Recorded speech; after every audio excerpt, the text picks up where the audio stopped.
Hello, I'm Lily. I've been wanting to be part of YouTube for ages, I think. I think I first made a blog post about it in the summer sometime, and I want to get involved with Booktube and talk about books. I already write a lot of reviews on my own blog and places like Goodreads and Amazon, and I really like talking about books, but I don't actually know many people that I could talk about books to.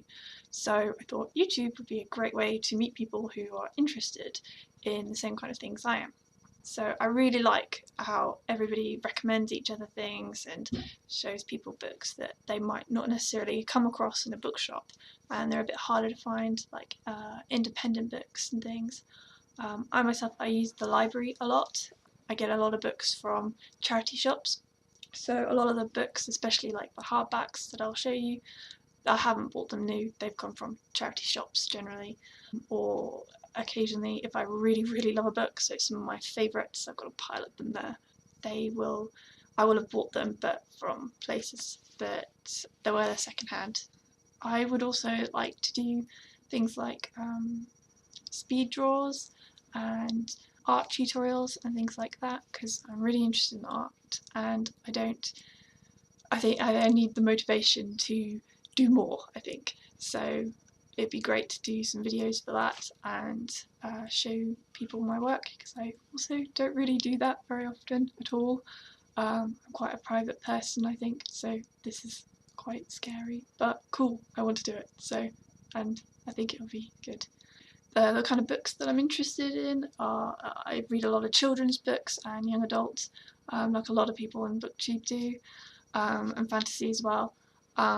I think my main thing at the moment is I really like historical fiction, especially books that are set during World War One and World War Two. There's something about those eras that I really like and what it is, but I noticed when I kind of tallied up and did loads of stats for the books that I'd read last year, I read more last year than I think I've read since I was at school, like a child.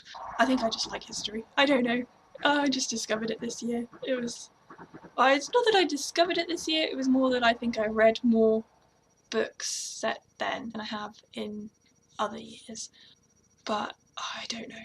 I'm just rambling now. I also like nature writing and natural history. All of the books behind me are nature writing and natural history. There are quite a few books behind me that I have not read, and one of my goals this year is to read more of these books. The only thing stopping me from reading it is that it doesn't count on Goodreads because it's not on Goodreads. So I need to stop that. It's a really bad habit. I must read books that don't always count on Goodreads, because Goodreads is not the reason why I read. Landmarks. This book I've had since it came out is actually a signed edition. I bought it right after the shop where I bought it had a signing, and I missed it, and I was really angry because I really wanted to meet him. He's one of my favourite nature writers, and I love all of his books that I've read so far. And this one, I've just had it for ages, and I've not read it yet. It's Landmarks by Robert MacFarlane, and it's beautiful, beautiful cover, and I love the end papers. So, yeah, go back in there. I also read a lot of graphic novels and picture books. Picture books, I'm actually a bit cheeky. I actually stand in bookshops and read the whole thing there and then, which is not a great habit, maybe. If I love a picture book so much, I will buy it, but not for me. For my, I have two little cousins who they're both under 3, and I also have a little sister who's just turned 6. Still get her some every so often when I find a really beautiful one I think she'll love.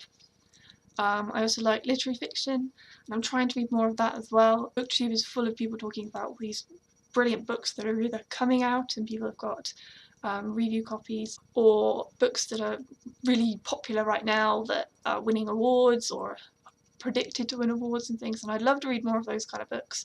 The book I'm reading currently is Swallowing Mercury by Wioletta, and I was really surprised to find this in the library. It's a beautiful book. I'm about 2/3 of the way through. It's quite a little book, and it's a novella. I'm not entirely sure what it's about, other than I think possibly maybe semi autobiographical autobiographical stories about his life as a child in Poland. The writing is beautiful. The translator, I'm not sure who the translator is. Eliza Muksiniak, I think that's how you say it. I'm not sure. If I'm wrong, please correct me.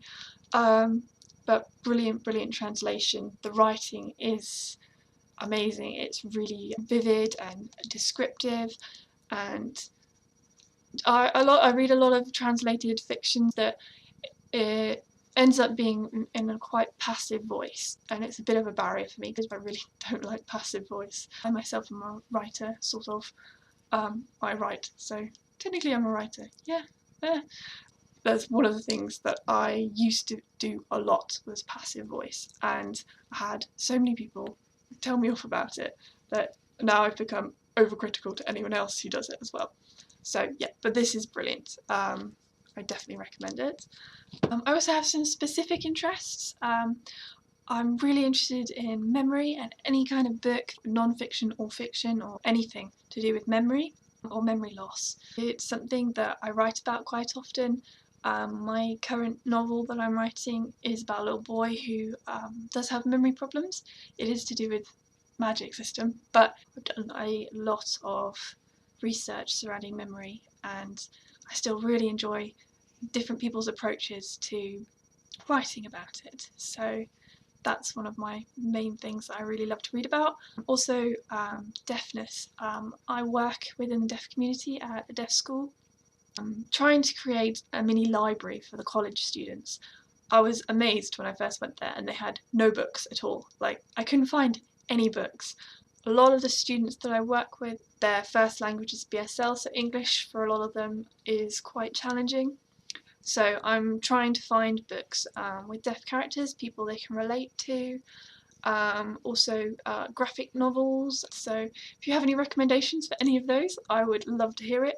That's all from me. It's just an introduction saying hello to Booktube and possibly creative arty area of YouTube. Yeah, see you soon. Bye. Why does talking to a camera make me so thirsty when talking to people doesn't? I don't get it.